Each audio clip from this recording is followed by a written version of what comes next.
जो टोपी నేనే అనేటటువంటిది ఎప్పటికీ మర్చిపోకూడదు. నా వల్లనే ఈ పర్యావరణం నాశనం అవుతుంది. నేను తిరిగి ఈ పర్యావరణాన్ని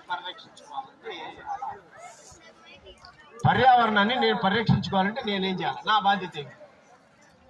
నేను మ్యాక్సిమం ఇంటి నుండి వచ్చేటప్పుడు నడకతో కానీ సైకిల్తో కానీ నేను రావాలి. బైకులు స్కూటర్లు ఏదో ఎమర్జెన్సీ పనికి మాత్రమే వాడాలి. ఒక ఊరు నుండి ఇంకొక ఊరికి పోయేటప్పుడు కేవలం పబ్లిక్ ట్రాన్స్పోర్ట్ లోనే పోవాలి.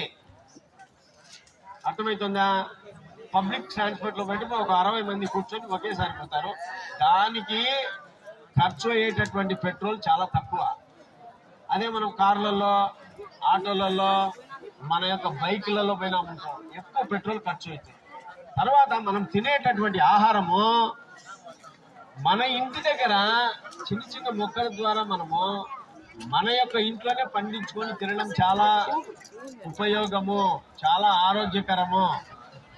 నువ్వు బజార్లో పోయి కొనుక్కున్నట్లయితే వాటికి అనేక రకాలైనటువంటి ఫర్టిలైజర్స్ కెమికల్స్ వేసింటారు కాబట్టి అవి అంత మంచివి కాదు.